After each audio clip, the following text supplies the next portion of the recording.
Hello everyone! Welcome to my channel. Halika kayo at samahan nyo ako magkulay ng damit. Bago po tayo mag-umpisa mga kaibigan, mag-intro muna po tayo. Let's start mga kaibigan. Huwag po nating babasahin ng t-shirt. Gamitan po natin ng gunting at ikutin. At pagkatapos ikutin ng gunting, ayusin po natin ang ating t-shirt. Tsaka po natin talian. At saka po, gamitan po natin ng pangtali. At nasa sa inyo na po yan kung anong pantali ang inyong gagamitin. Ang pangtali ko po ay straw. At inaayos ko rin po. Ayusin po natin at saka baliktarin. At saka itali uli. At saka po natin pitin ang sobrang tali mga guys. At saka po natin ayusin uli at saka itali uli. And tie again mga kaibigan. Ayan, madali lang po ito. At kapag may sobra po ang ating tali, ay maaari po nating gupitin. Cut the tie if it is too much mga guys.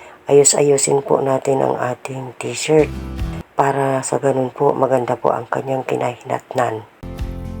Yan, pagmasdan nyo pong mabuti, mga kaibigan. Madali lang po ito. Ayan, baliktarin natin uli. At saka po natin ayusin uli. Maglagay na po tayo ng tubig sa cup na plastic. Nasa sa inyo na po yan kung anong cup ang inyong gagamitin. Ang naglagay ko nga po dito ay 2 cup ng kumukulong tubig. 2 cup po na kumulo. Tsaka naglagay uli ako sa pangatlo. Hindi ko na po ito ibubuhos. At saka tinimplahan ko na po ng kalahating kutsara ng asin.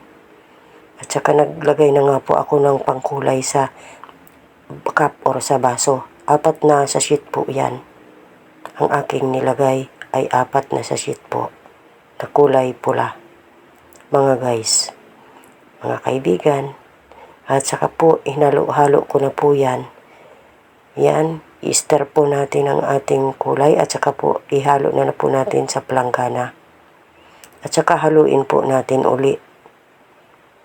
At pagkatapos hatiin po natin. Nilagay ko po ang kalahati sa tabo. Nati ko po talaga siya. At saka po natin ilublob ng mabilis ang ating t-shirt. Yan po, mabilis lang dapat po. Just push.